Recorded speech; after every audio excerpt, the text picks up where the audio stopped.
नमस्कार, स्वागत है आपका खबर फर्स्ट में। मैं आशुतोष आ पहुंचा हूं आरा, और आरा के उस परिवार में मैं आज पहुंचा हूं जिस परिवार का इस देश पे बहुत बड़ा कर्ज है।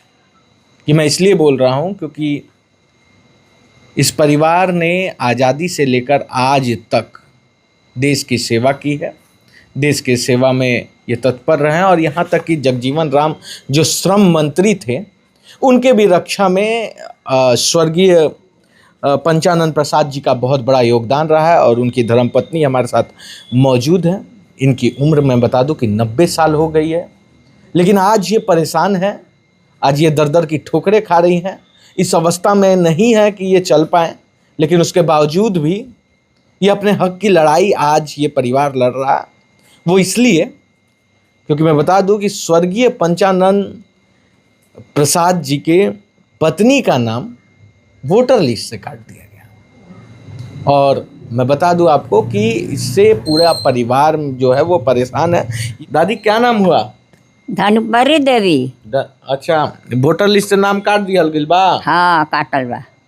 कोई आई रहे रोड़ा से बतियाए वोटर आईडी कार्ड से नाम? एगो धर्मेंद्र सर कार्ड कहावेलन चलत रहन, वोटर कार्ड भी ठीक करत रहन, गाँव में जात रहन, आवत रहन। अब हमरा पता नहीं है बाबा कि का कइलो का ना कइलो। का ना कइलो? कहता कि माने नाम कट गइल बा। नाम कट गइल बा? हाँ। अच्छा, नाम काट दिया गया है, कोई रीज़न वगैरह बताया? देखिए, रीज़न मुझे नहीं लगता है कि कुछ दिया गया है। बस यहाँ पर जो भी सिटीजन है, जो भी नागरिक है गांव के, इसका फ़ायदा उठाया जाता है कि यहाँ के ग्रामीण ज़्यादा प्रश्न नहीं उठाएंगे। सबसे बड़ी प्रॉब्लम है यहाँ पे कि सबको पता है कि ग्रामीण क्षेत्र में लोग आवाज़ नहीं उठाएंगे और इसका फ़ायदा यहाँ पे उठाया जाता है। यहाँ पे उनको पता है कि ग्रामीण क्षेत्र है, यहाँ पर लिटरेसी नहीं है, यहाँ पे साक्षरता दर नहीं है, जिसका फ़ायदा उठाया जाता है। जिसका फ़ायदा, देखिए, इनका कहना है कि गांव के लोग विरोध कम करते हैं, उनको ये सारी चीज़ों से मतलब नहीं रहता, इसीलिए इनके हक को मार लिया जाता है, इनका कहना है।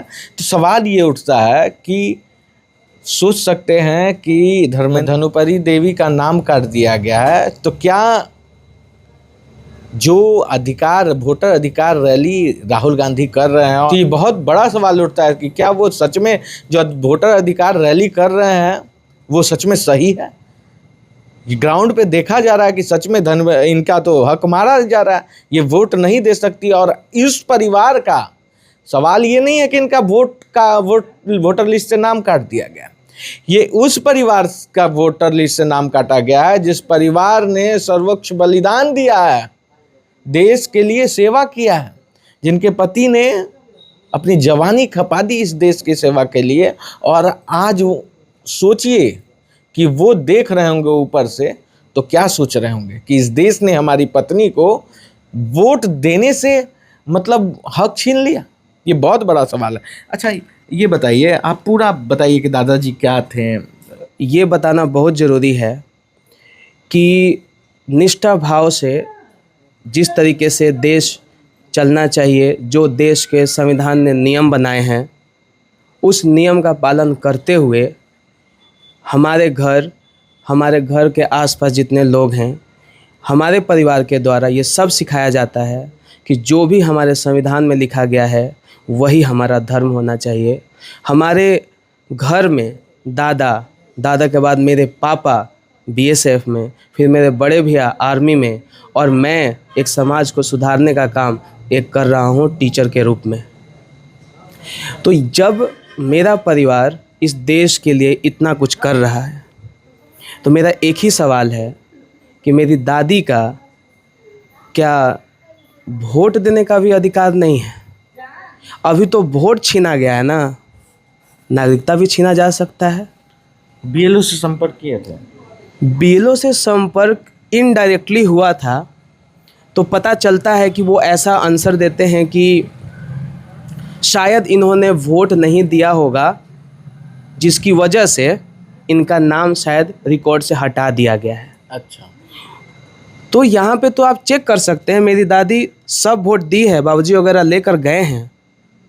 बीएलओ मतलब आपके घर पे वेरिफिकेशन करने के लिए नहीं आया था? मुझे लग रहा है कि पेपर भिजवाया गया था और उस पेपर में हमारे दादी को छोड़ के सारे मेंबर्स के उस पे नाम वगैरह थे, मेरी दादी का नहीं था। हमने पूछा क्यों, तो कुछ वैसी जवाबदेही नहीं थी। दिया लोग बोलते नहीं, मैं पूछ रहा हूँ जो कि जैसे बीएलओ का वर्क क्या होता है कि बीएलओ नाम काटने से पहले वेरीफाई करेगा, आपके घर में आएगा, पूछेगा कि कौन कौन यहाँ मौजूद है, नहीं, हमारे से कोई वेरिफिकेशन, कोई मर तो नहीं गया, कोई वेरिफिकेशन इस तरह का नहीं, हमारे संज्ञान में इतना है कि हमारे परिवारजनों से कोई कंसल्ट नहीं हुआ है कि मेरी दादी के बारे में आकर कोई पूछे। कोई नहीं पूछा।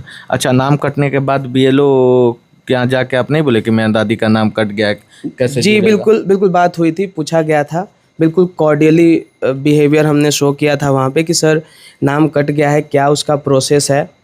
तो उन्होंने जो मुझे प्रोसेस किया, मैं प्रोसेस तो कर ही रहा हूँ, उन्होंने मुझे जो प्रोसेस कहा है कि आपको फ्रेश तरीके से अप्लाई करना पड़ेगा। अब आप बताइए कि एक बिजी शेड्यूल सब कोई का होता है, उस बिजी शेड्यूल में हम लोग अब दादी का सारा फ्रेश तरीके से प्रोसेस करना पड़ रहा है, उस दादी का जिसमें दादी कुछ गलती ही नहीं है। दादी इस उम्र में अब इसको मार्केट लेकर जाना पड़ेगा, इसको दिक्कत होती है, हमें दिक्कत होती है, एक मात्र छोटी सी गलती से कि किसी ने शायद, अब गांव परिवार में क्या होता है कि कहीं से कुछ न्यूज़ मिल जाता है कि शायद नहीं है वो, तो ये शायद पे तो मेरी दादी का अधिकार नहीं छीनना चाहिए। शायद के आधार पे इनका अधिकार छीन लिया जाएगा, मेरा यही क्वेश्चन है। देखिए, बहुत बहुत बड़ी बात इन्होंने कही कि शायद के आधार पे क्या इस देश में अब नागरिकता छीनी जाएगी, वोट देने का अधिकार छीना जाएगा? ये बहुत बड़ा सवाल है। इस परिवार की गलती क्या है, मैं आप लोगों पे छोड़ता हूँ कि आप लोग खुद बताएं। क्या बीएलओ का गलती की सजा इनको मिलेगा, दादी को मिलेगा? बीएलओ का गलती का सजा, बीएलओ की लापरवाही का सजा क्या इस परिवार को भुगतना पड़ेगा? आप सोचिए जरा, 90 साल का उम्र है, उम्र का तकाजा एक अलग है, चल नहीं पाती हैं ये, अब वेरिफिकेशन के लिए दर दर ऑफिस के चक्कर काटने लायक स्थिति में नहीं है। किसी भी तरीके से इनको, इनके परिवार के लोग वोट दिलाने के लिए बस बूथ तक पहुंचाते थे, लेकिन आज हालात इस कदर हो गई हैं कि ये अब अपने आप को, अपने एग्जिस्टेंस को सिद्ध करने के लिए कि वो जिंदा है, वो इस देश की नागरिक है, उनका अधिकार है वोट देना, इस लड़ाई के लिए वो अभी 90 साल में भी लड़ रही है। ऐसे कई लोग हैं और कई लोगों की स्टोरी है जो मैं आपको दिखाऊंगा।